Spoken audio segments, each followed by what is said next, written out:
Su guarida era un conocido parque de San Pablo, Brasil. Los policías especializados en búsquedas gritaron: ¡cuerpo, cuerpo! En aquellos días había un ambiente de gran cacería. Se buscaba a una persona muy peligrosa. Una cacería humana jamás vista en Brasil trató de ponerle fin a su maldad. Ya estaba llegando a la fase de canibalismo. Mordía a sus víctimas.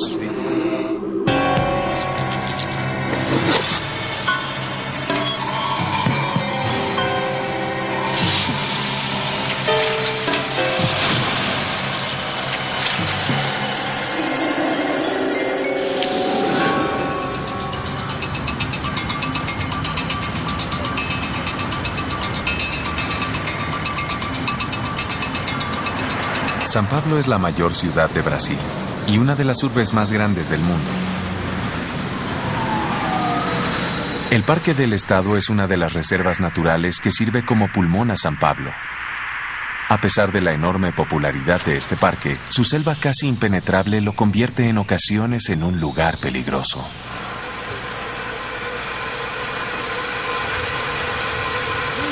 Nadie de Brasil le fue al balón. Un tiro a la izquierda. ¡Vamos, Rivaldo! Insistió Rivaldo. ¡Vamos, Rivaldo! Tocó para Roberto Carlos. ¡Vamos, Roberto! Mira a los brasileños en el área. Mira para hacerlo cruzado. Prefirió un tiro directo para el gol. Acaba de perderse una nueva oportunidad del conjunto brasileño. Ronaldinho. Muy cerca del poste izquierdo. El guardameta no pudo detener el balón.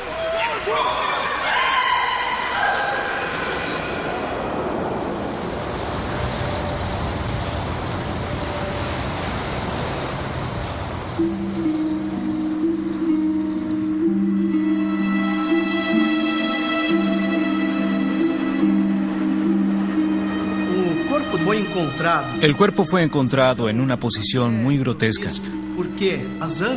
Las caderas de Selma estaban hacia arriba, arrodillada, y el rostro en el suelo también. En esta posición así, sugiriendo que hubo relaciones íntimas. ¿Correcto? También se recolectó material que indicaba ser el resultado de una relación sexual alrededor de las piernas. En ese momento, intuimos que podría ser líquido seminal, esperma.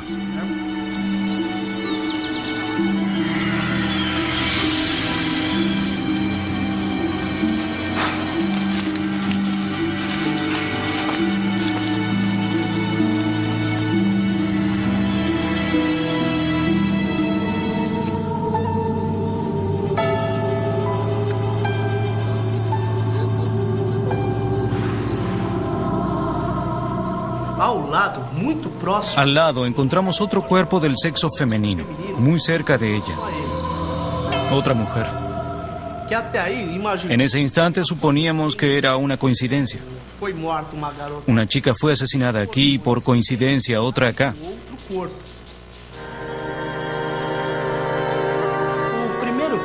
Lo primero sería la identificación de las víctimas.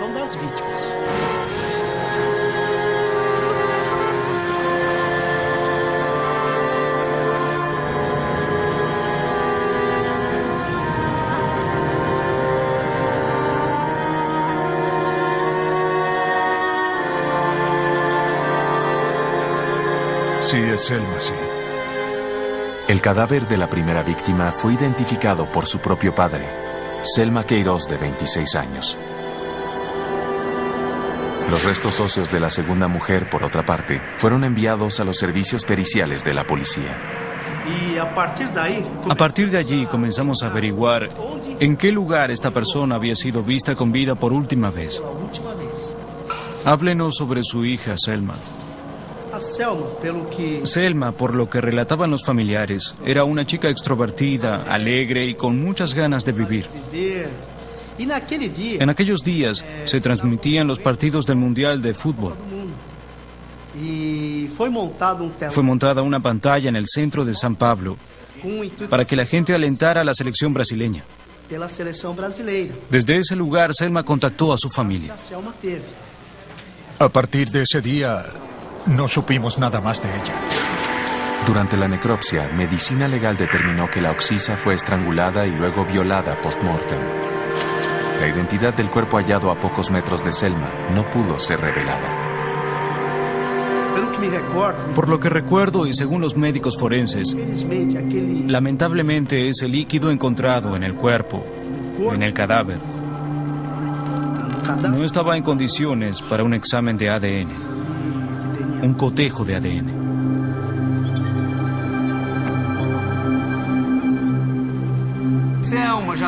Selma ya había sido identificada y sepultada.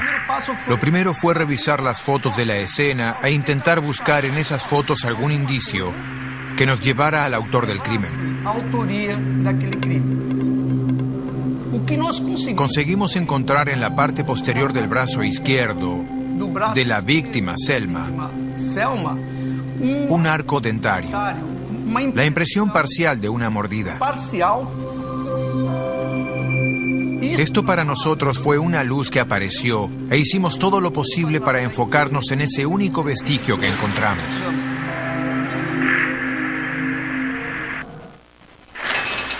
Los cadáveres de 2 mujeres fueron encontrados en el Parque del Estado. Una de ellas era Selma Queiroz, de 26 años. Pero el otro cuerpo, en avanzado estado de putrefacción, nunca fue identificado. La impresión de una mordida en el brazo de Selma era el único indicio con que contaban los investigadores en un principio. A esas mordidas, a través de las fotografías, se les otorgó una atención especial. De modo que, en un futuro, cuando tuviéramos un sospechoso, se pudiera hacer un molde y hacer un cotejo de las muestras.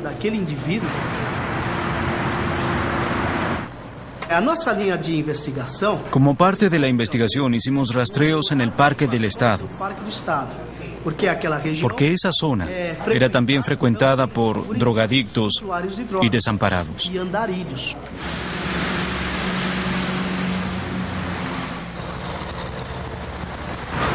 Prohibido el tránsito de motocicletas.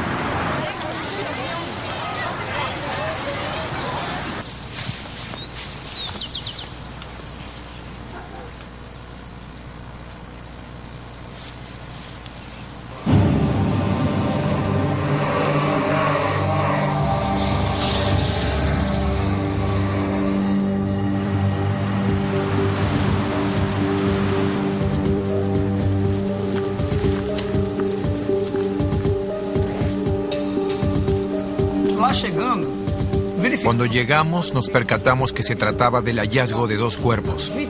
Ambos cadáveres se encontraban en un avanzado estado de descomposición.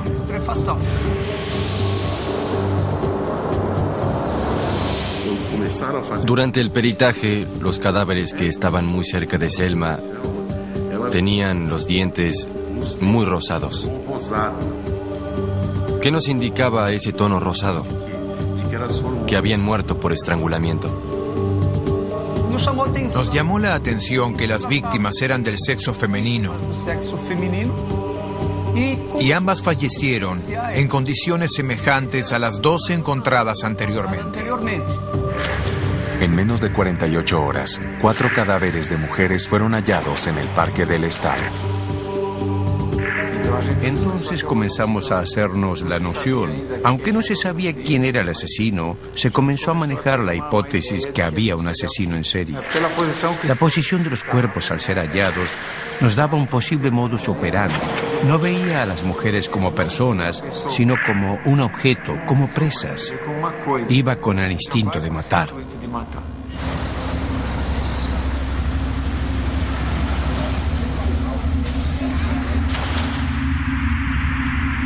La noticia sobre el homicida serial se regó como pólvora por São Paulo y el resto de Brasil. Nos llegó la información al periódico que 2 mujeres habían sido encontradas muertas en el Parque del Estado. Aparentemente, ambas habían muerto de la misma forma. Estaban semidesnudas, y además había señales de violación. El primer reportaje que hicimos hablaba que existía un maníaco merodeando en San Pablo. Cuando el caso de los homicidios salió a la luz pública, los investigadores convocaron a fuerzas especiales para rastrear la tupida selva del parque.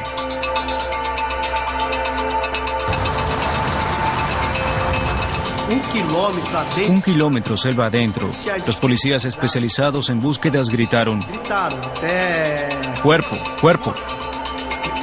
Entonces corrimos inmediatamente. El cuerpo del sexo femenino estaba en un avanzado estado de descomposición.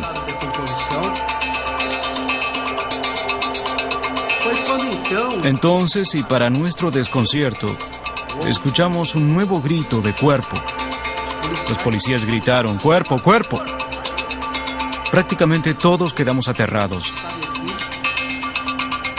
Y encontramos el sexto cuerpo.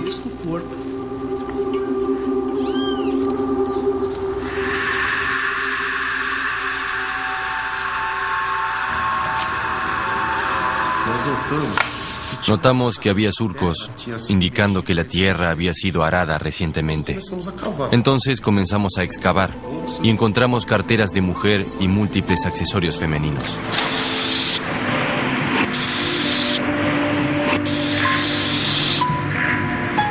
Sumaron 6 los restos de mujeres encontrados en el parque.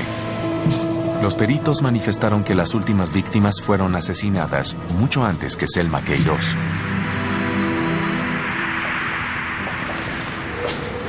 Esto hizo que los investigadores recurrieran a los archivos policíacos de San Pablo.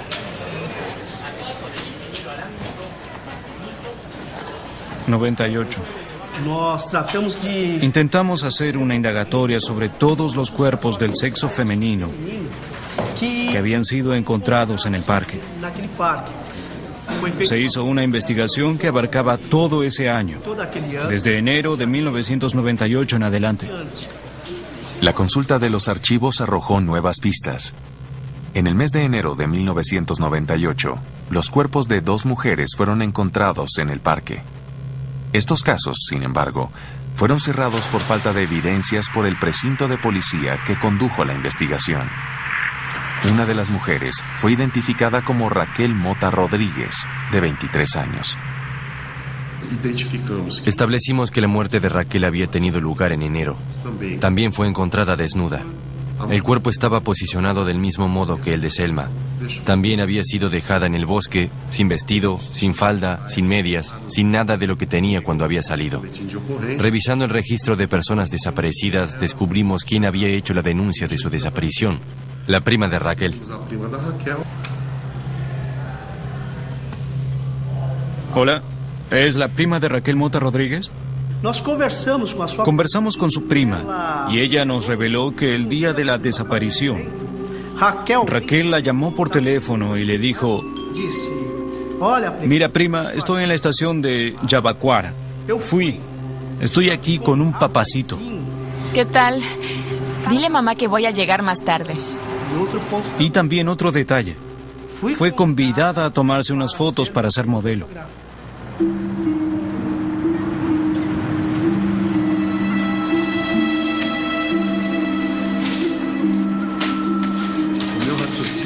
En ese entonces pensaba que nadie es tan bueno como para tener un 100% de éxito en la vida.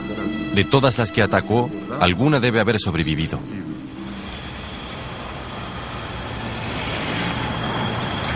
La existencia de un asesino en serie en San Pablo era algo inusual.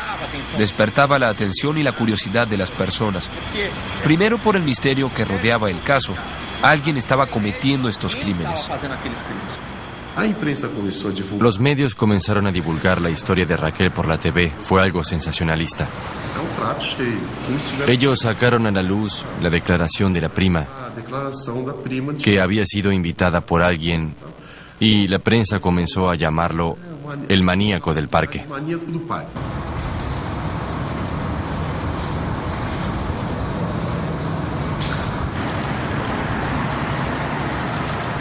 ¿Hay novedades? Una víctima más. ¿Está confirmado?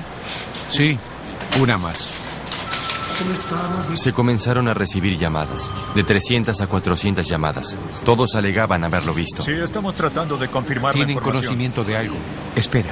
Entonces nuestros mayores aliados fueron la prensa y las llamadas de informantes. ¿Por qué? Alguien iba a llamar, alguien debió sobrevivir.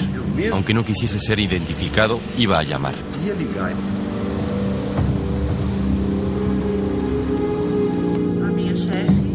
Mi jefa me pidió que fuera a la oficina de correo. Había una fila enorme. Él estaba detrás de mí. Entonces, comenzamos a conversar y él me preguntó si quería participar en un desfile. Lo único que recuerdo fue que me dijo que tenía que posar en una bermuda. Entonces nos subimos a la moto. Fue un camino que no recuerdo bien por dónde era. Sé que era cerca del zoológico. Ven así, sexy. Ven, ven. Me gusta ese gesto. ¿Así? Así, sexy. Ven, ven. Entonces me violó por primera vez.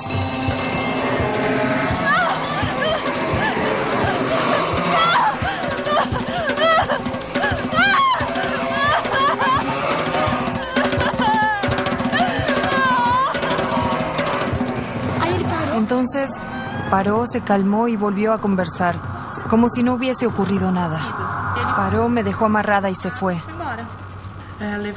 Se llevó todas mis pertenencias y se fue. Me dejó sola.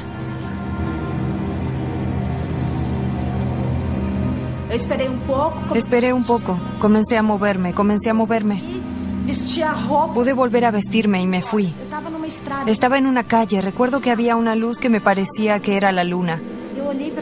Miré para arriba y me dije, voy a guiarme con la luna porque no sabía a dónde ir.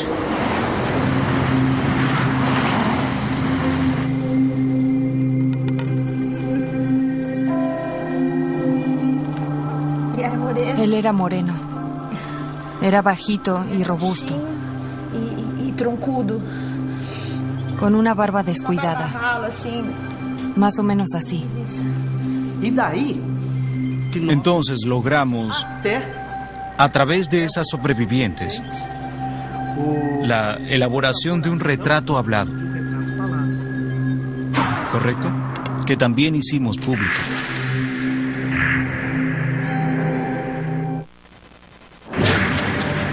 En menos de una semana, los cadáveres de 6 mujeres fueron hallados en el Parque del Estado de San Pablo, Brasil. El testimonio de una sobreviviente hizo posible la divulgación de un retrato hablado del presunto violador y asesino serial.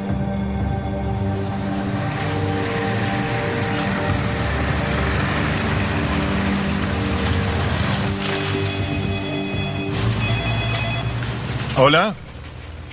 Buenos días. Llamó una chica. Dijo que tenía una información muy importante. Estaba en el interior del metro, en el centro de San Pablo, en la estación C, cuando fue abordada en el interior del propio metro por un sujeto.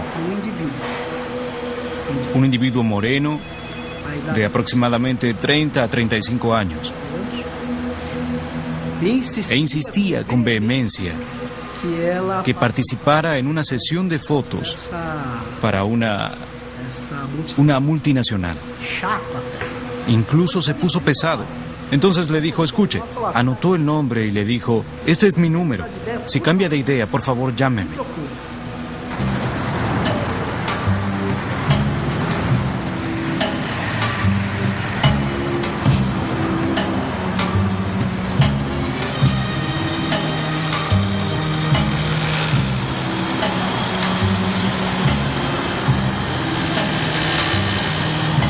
Un abrazo, amigo. Adiós. Buenos días. Buenos días. El lunes, cuando investigamos de dónde se hizo la llamada, descubrimos que provenía muy cerca de la comisaría. Era una empresa de motorizados que prestaba servicios de mensajería. Cuando llegamos, hablamos con el dueño de la empresa. Primero revisamos los antecedentes de todos los empleados. ¿Cuántos empleados tenía? Él me dijo que hubo una situación que le llamó la atención. Un empleado que se había ido. Había dejado el trabajo de manera extraña. Nos llevamos su fotografía. Volvimos a citar a las víctimas sobrevivientes.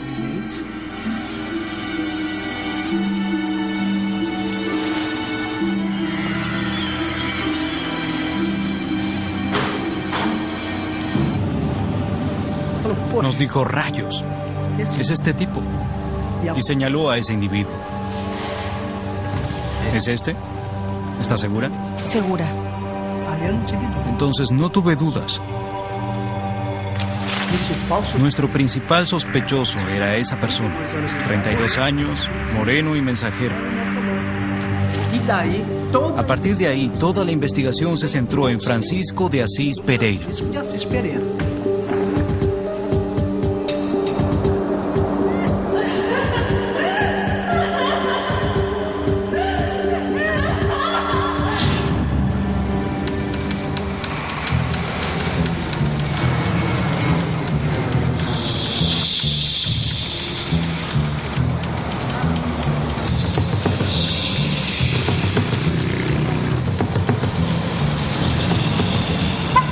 Las autoridades brasileras emitieron una orden de captura contra Francisco de Asís Pereira.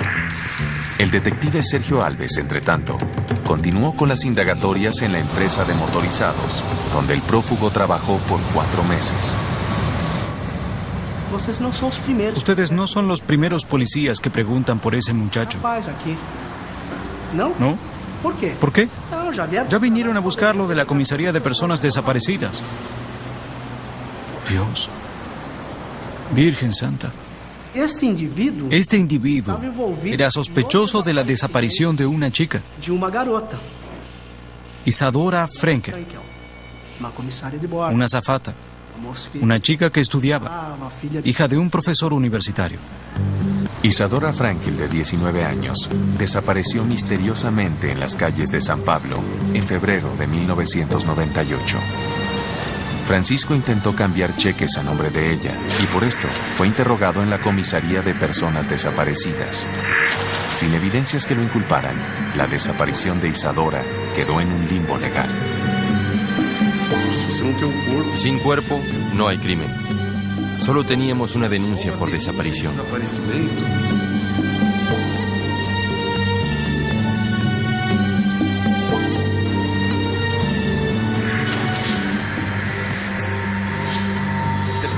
Después que se divulgó su foto, los ciudadanos querían saber qué estaba haciendo la policía para dar con el maníaco.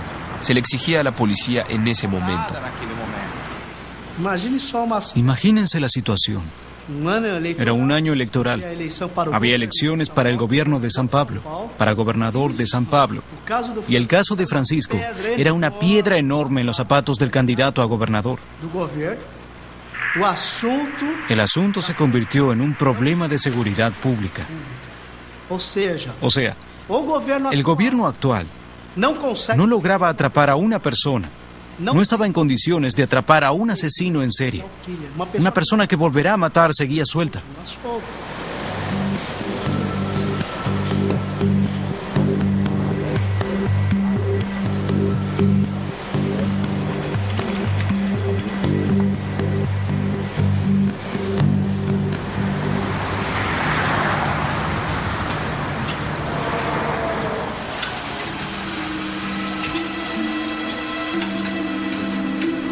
El dueño de la empresa de mensajeros, donde el presunto homicida trabajó durante 4 meses, solicitó de emergencia los servicios de un plomero debido a una obstrucción en uno de los sanitarios de la oficina. Fui rápidamente a la empresa. Revisé la evidencia, la miré y dije: por lo menos algo es seguro. El autor de la muerte de Selma Queiroz, no hay dudas, es él.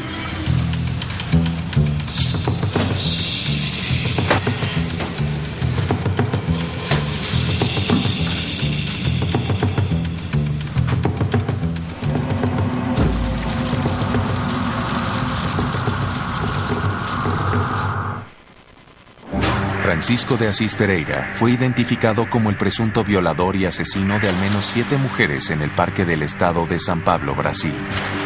A pesar de los esfuerzos de un equipo de investigación y la policía, el paradero del maníaco era una incógnita. Pasó un mes y lamentablemente no teníamos éxito en la captura de Francisco de Asís Pereira. No solo en Brasil, sino que prácticamente toda América del Sur sabía que estábamos buscando a este sujeto, a Francisco. Apareció otra sobreviviente que había salido con un patinador, que había ido al bosque. Allí él la golpeó, intentó tener sexo con ella. Ella le mordió el pene porque ella se le echó encima, lo mordió y pudo salir corriendo.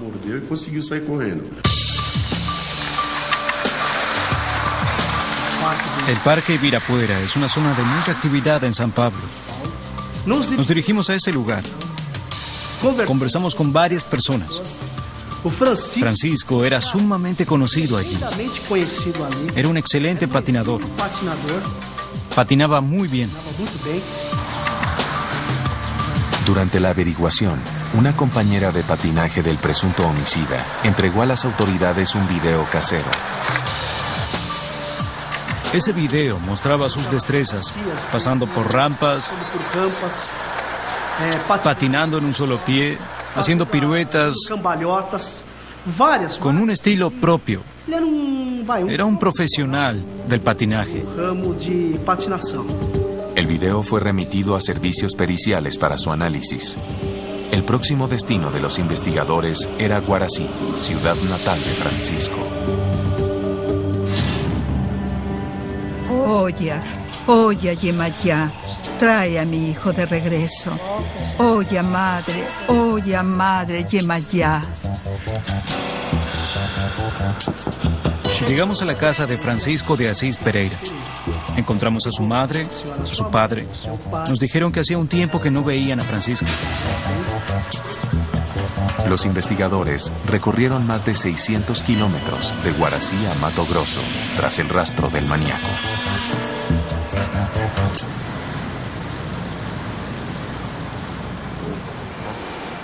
Su foto estaba en todos los medios de difusión. No podíamos encontrarlo. Todos los policías pusieron a un lado su vida personal y prácticamente pasamos a vivir en la comisaría. Suponíamos que se trataba de una persona astuta.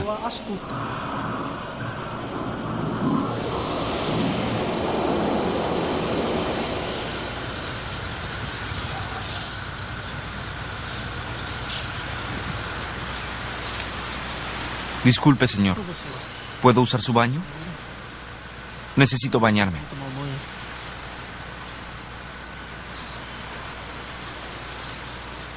Ahora vamos al fondo. Por favor, ayúdeme a llevar las cosas. Muy bien.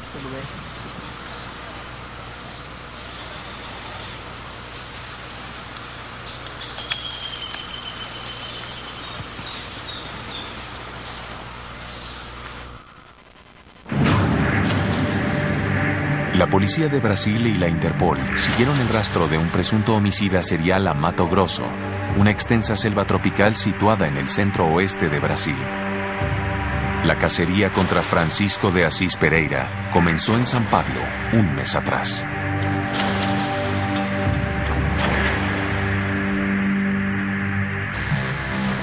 La investigación del mensajero llega a la fiscalía. En aquellos días había un ambiente de gran cacería. Se buscaba a una persona muy peligrosa. No solo la policía de San Pablo estaba tras el rastro de Francisco.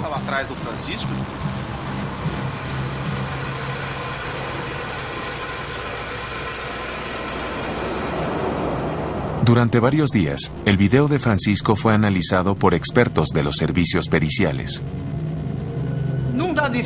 En cierto momento, Francisco habla a cámara y dice: patinar es adrenalina pura. Cuando abre la boca aparece su arco dentario. Para nosotros eso fue fundamental. Nos detuvimos allí, congelamos la imagen y la fotografiamos. Tenía una separación entre los dientes, fractura en uno de los dientes y un diastema en la región central. Idéntico al que teníamos en la mordida, que era el indicio inicial de la mordida que tenía Selma.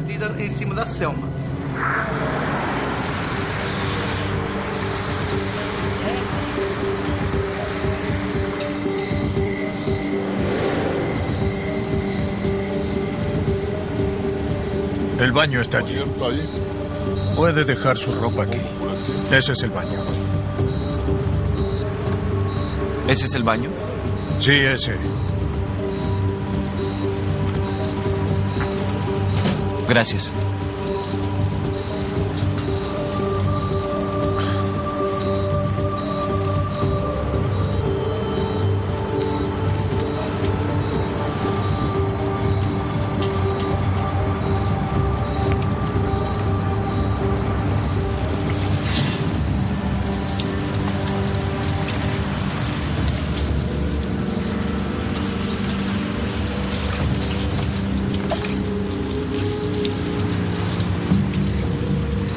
Policía alerta a la población sobre asesino.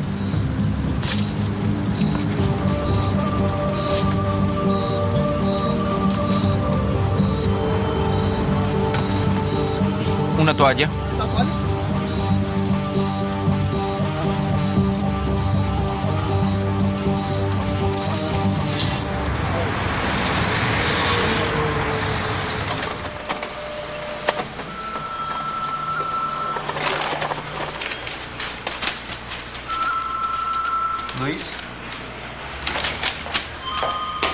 Desde el jueves pasado, Francisco de Asís Pereira estaba escondido en Itaquí, en la frontera de Brasil con Argentina. Se dio aviso a la policía y Francisco de Asís Pereira fue arrestado. El hombre más buscado de Brasil había sido encontrado en el estado de Río Grande do Sul. Soy inocente. ¿Usted conoció a algunas de las chicas? Nunca. Me considero inocente. Si la ley de los humanos me acusa de haber matado, que así sea. Dio una rueda de prensa en la que había un centenar de periodistas en la que negó los crímenes. Parecía una superestrella. Todo asesino en serie, ¿qué quiere ser en el fondo? Una estrella. Por un camino equivocado, pero quiere ser una estrella.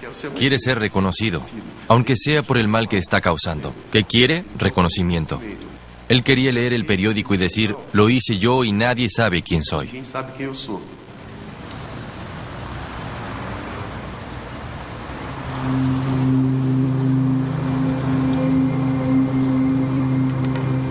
¿Conoce a esta persona?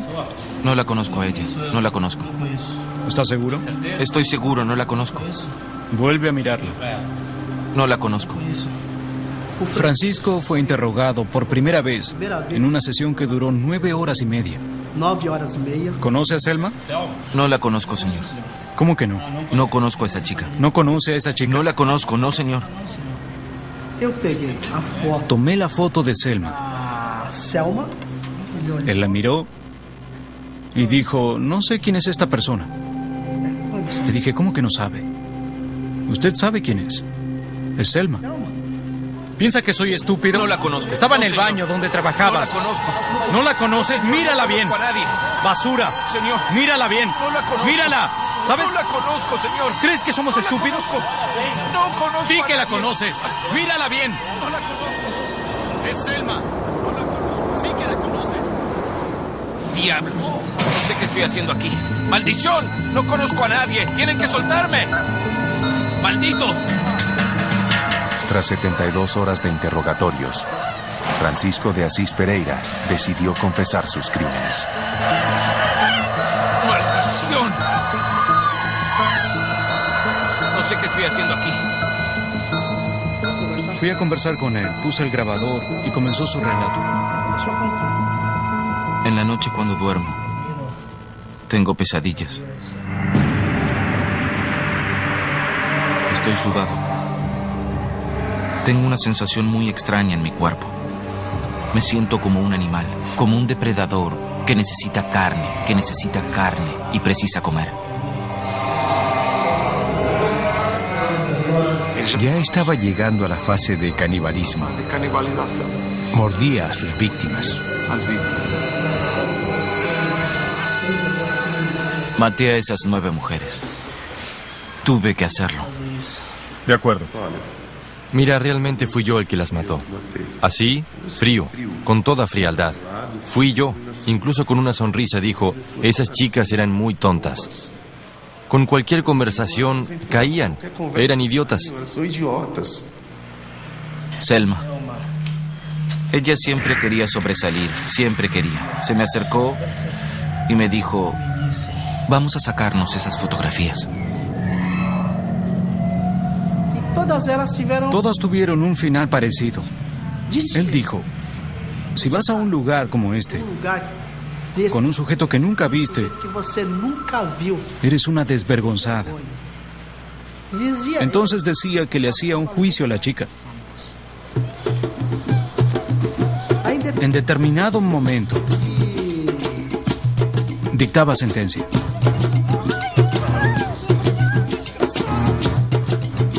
Vas a morir. Pero antes le mostraba. Mira lo que les pasó a ellas.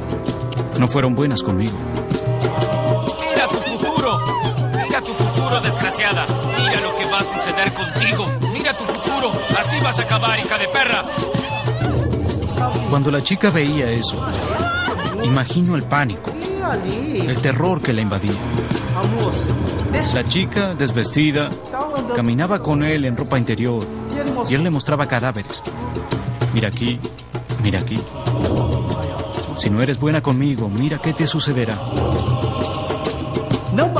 A Francisco no le bastaba con matar simplemente. Quería infligir dolor. Y no era solo un castigo físico, sino también mental. Él quería ver el terror estampado en sus víctimas. Francisco de Asís Pereira confesó haber torturado, violado y asesinado a 9 mujeres en el Parque del Estado de la ciudad de San Pablo entre enero y septiembre de 1998. Las autoridades recuperaron los cuerpos de 8 víctimas, pero los restos de Isadora Frankel estaban todavía en algún lugar del parque.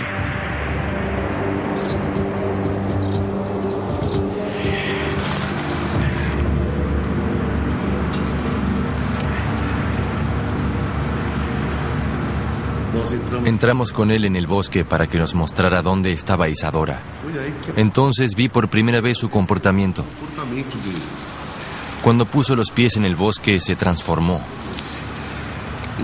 Miraba el bosque como si fuese un felino, un animal. Sus ojos estaban fuera de órbita. Su mandíbula comenzó a rechinar. Comenzó a apretar los dientes de esta forma.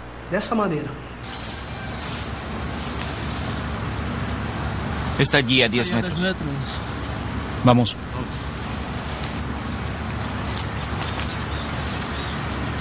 Llegamos, señor. ¿Querían saber dónde estaba Isadora? Isadora está aquí. Llegamos al destino final. ¡Qué noche! Nunca voy a olvidar esa noche, señor. Volvió 2 veces seguidas después de su muerte para seguir besándola, hasta que en cierto momento comenzó la descomposición. Entonces ya no estaba en condiciones de aproximarse. Entonces dejó el cuerpo allí.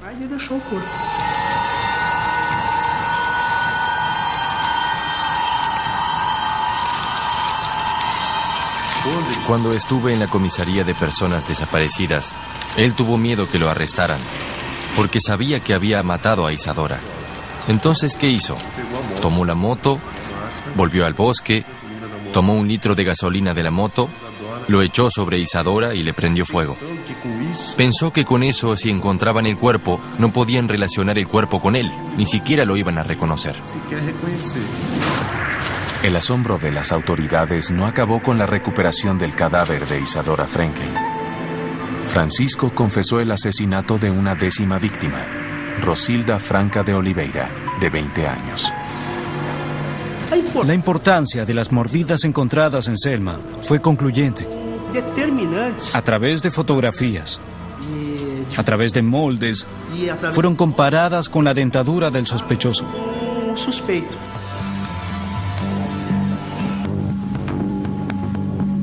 Abre más.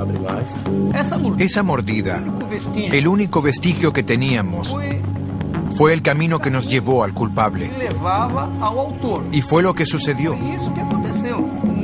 La comparación dio positiva, punto a punto, los elementos del arco dentario de él con la marca que había dejado en la piel de ella. Fue una prueba crucial, contundente, de que él había estado con esa última víctima, Selma.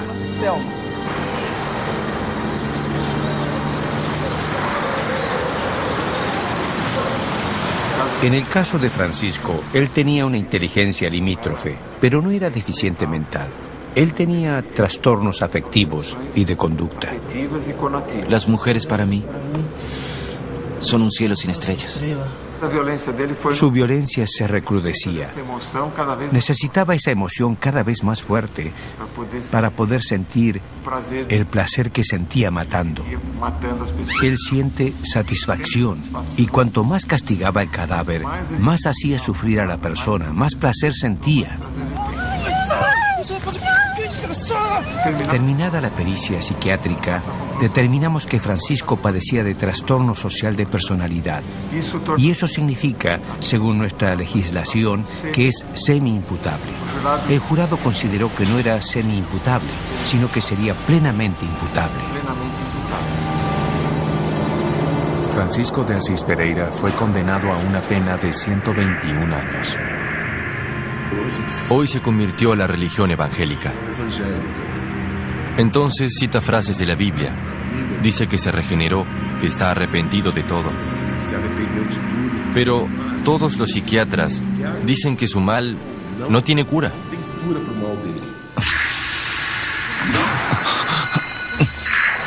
No existe un medicamento que haga que el sujeto vuelva a tener una vida normal. No tiene cura. Me ayudó mucho, mucho profesionalmente, mucho. Pero personalmente debo decir que no me hizo bien. Ayudé a esclarecer el caso, pero no me siento recompensado. Incluso lo lamento, porque uno se queda pensando, Dios, es difícil. Tengo una hija de 2 años, casi 3 años. Imagino la desesperación de los padres al saber que su hija fue maltratada de ese modo. Preferiría que nada hubiese sucedido. Nada. Dejémoslo ahí. Selma Isadora Raquel Elizangela. Selma Isadora Raquel Elizangela. Selma Isadora Raquel Elizangela. Selma Isadora Raquel Elizangela.